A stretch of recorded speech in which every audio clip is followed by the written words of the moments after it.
Story 1. I don't think that you should blindly believe your loved ones when it comes to their opinions about people. Oh, don't talk to Lucy. She's terrible.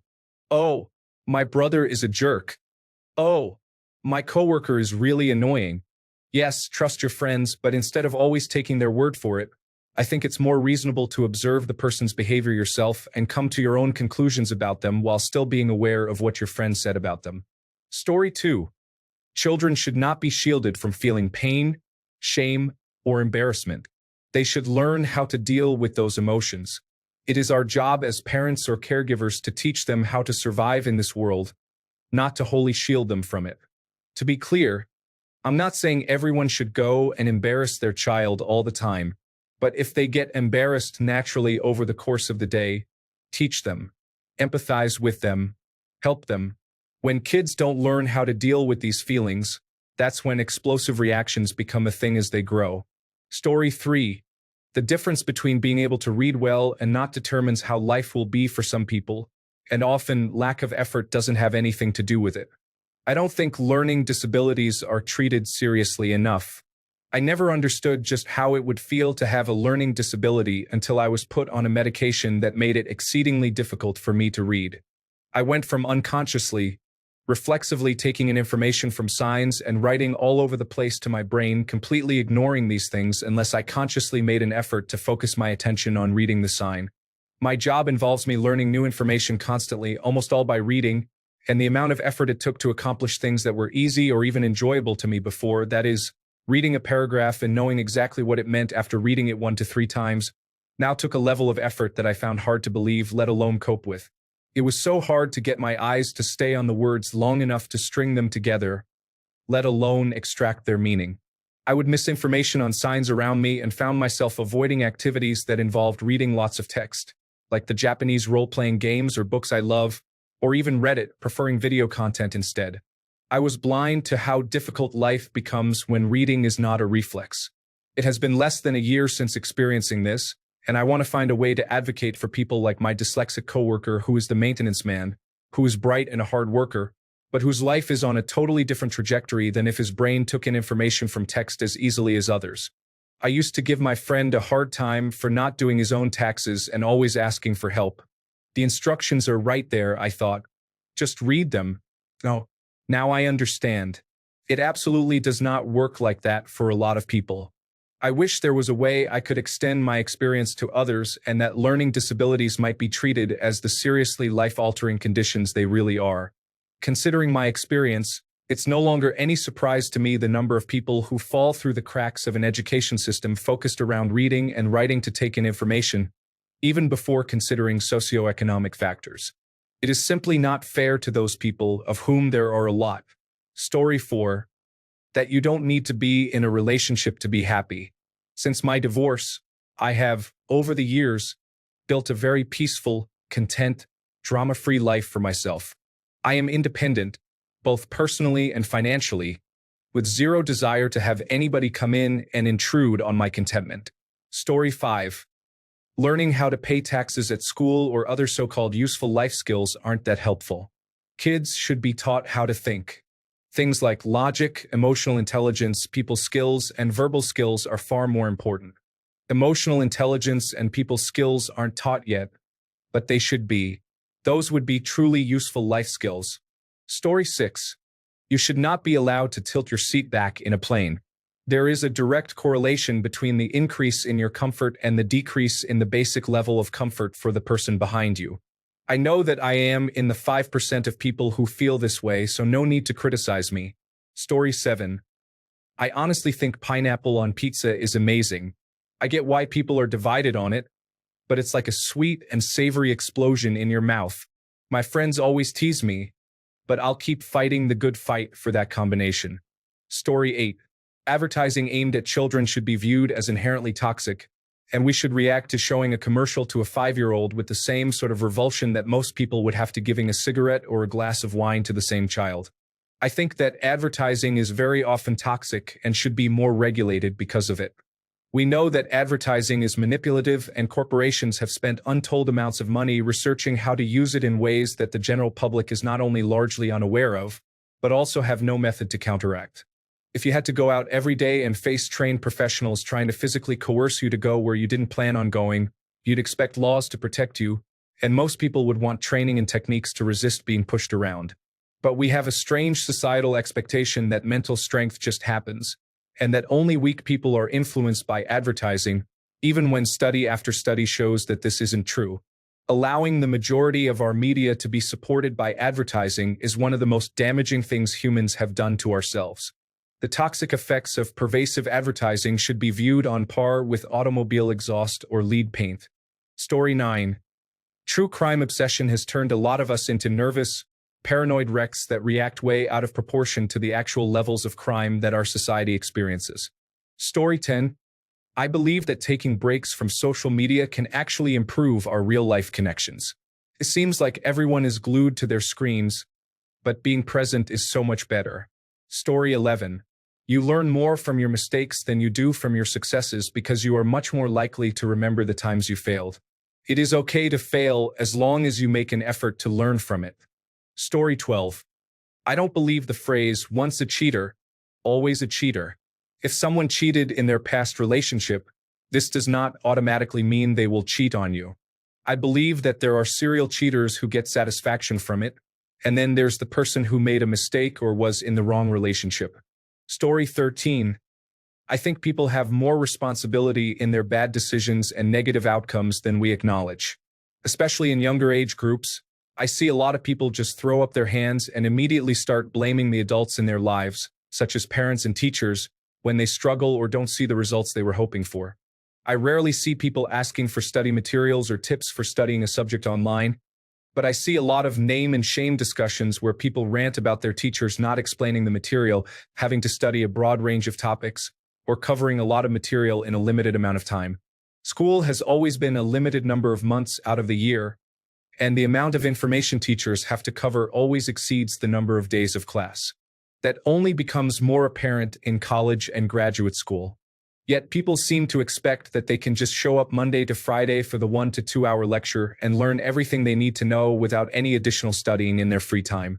Story 14. Laziness does not exist. Calling people lazy is just the easy way out that also makes the person saying it feel superior. A lot of what we consider to be willpower boils down to how well your brain is or isn't processing things like dopamine and serotonin, trauma, underlying conditions, and so on. Story 15. People are inherently bad. It is in our nature to be self-serving and truly unempathetic. If left unchecked, the majority of the human population would do vile things and would not think twice about justifying it to themselves by saying, I was having a bad day. We have laws because people are dangerous animals, and only a handful of people are truly altruistic enough to live a life where they do not only serve themselves. Story 16. Children should not be shielded from feeling pain, shame, or embarrassment. They should learn how to deal with those emotions. It is our job as parents and caregivers to teach them how to survive in this world, not to wholly shield them from it. To be clear, I am not saying everyone should go embarrass their child all the time, but if they get embarrassed naturally over the course of the day, teach them, empathize with them, help them. When kids do not learn how to deal with these feelings, that is when explosive reactions become a thing as they grow. Story 17. There is no free will in the absolute sense. The universe and its events are deterministic. We do have a nature-bound will which comes as a result of our nature, as do others and things in this universe. The events that happen are merely an interplay of all of it. Story 18. Being self-centered isn't just about being arrogant. I see a lot of very self-centered people who are self-centered in an insecure way. They always fixate on how everyone is thinking about them and how bad they are all the time. Both are ego issues. In that vein, people being self-aware can also be somewhat rare, but when people are self-aware, it's just so much easier to interact with them. Story 19. I don't believe in the phrase, the road to hell is paved with good intentions. If you are doing something with good intentions, then you have a good end in mind and can work toward that goal. The means of getting there can be bad, but I believe most people who are trying to reach a good goal can eventually get there, even if there are some accidents along the way. Just because you have good intentions doesn't mean that your means are bad either. I think evil people do exist. I don't think bad people are just people who started out trying to do what was right. For instance, here in the United States, there is a lot of demonizing people who vote differently than you do. But I bet that if we spoke to the citizens at large, we would find they generally want the same things. An affordable economy, fewer abortions or unprepared pregnancies, politicians being held accountable to the law, fewer wars, and an effective budget with plans to reduce our national debt. We can agree on the ends, but we differ on our approach to these issues. Demonizing people who disagree with our methods destroys discussion and research.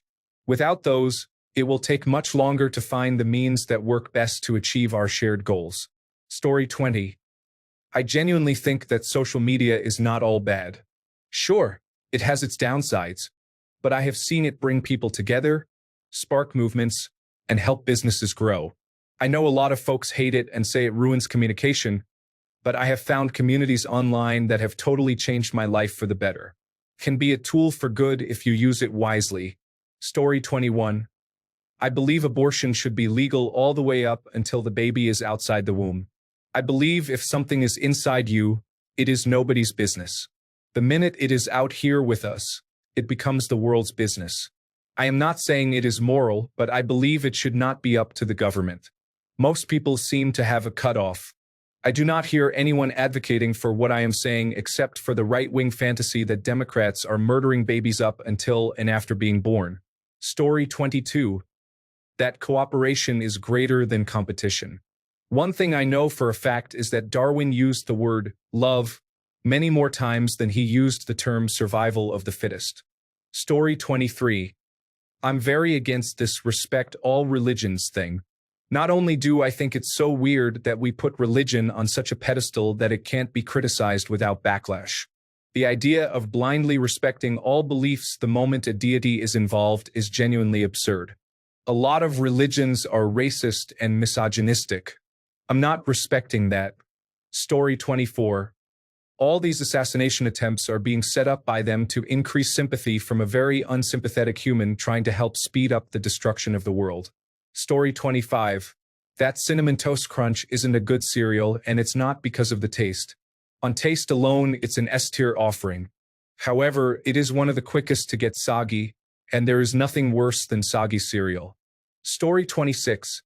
Freedom of speech should be allowed, including political speech we do not like. Unless it is illegal, such as a specific, defined violent threat, a libelous lie, or an incitement to imminent lawless action, it should be tolerated. This includes all sorts of things people think the government should be able to censor, like hateful speech or speech that helps foreign countries. Story 27. Most people complain about their lives, but aren't willing to put in the work to change them. They then take it out on everyone around them and wonder why no one likes them and they feel alone. Sorry, but not everyone is deserving of love. You need to work hard to be someone worth being around. It doesn't happen automatically. Story 28. If voting actually led to change, they wouldn't let us do it. The outcomes of elections are determined in advance to achieve the greatest division but retain enough stability to mitigate revolution. A vast majority of humanity has been domesticated into what are effectively labor animals. Story 29. Science has limits. Many people think it can test for things that it actually cannot. It only deals with the tangible, what we can experience with the senses. Story 30. Hawaii should be granted independence. We have softly colonized them with tourism, priced out their locals, and, to top it off, treated their ecology horribly. Story 31. The two most destructive things in human civilization are capitalism, the very existence of a system that allows people to have unfairly different access to opportunity based on the wealth of their birth family should alone convince rational people, and ideology. The craving most people have to simplify our complex problems into black and white simple solutions is always wrong. Story 32. The Twitter files were revolutionary, and liberals should be up in arms about them. Government agencies surreptitiously manipulating public opinion by pressuring the commanding heights of the attention economy is closer to fascism than anything the former president did. Story 33. The number of advanced technological civilizations in the universe is very likely at such a low density, like 1 per 11,000 galaxies, that it is functionally the same as being alone in the universe. This means we will never know, make contact, see them, or even see evidence of them. Story 34. Children should not be shielded from feeling pain, shame, or embarrassment. They should learn how to deal with those emotions. It is our job as parents or caregivers to teach them how to survive in this world, not to wholly shield them from it. To be clear, I am not saying everyone should embarrass their child all the time, but if they get embarrassed naturally over the course of the day, teach them, empathize with them, help them. When kids do not learn how to deal with these feelings, that is when explosive reactions become a thing as they grow.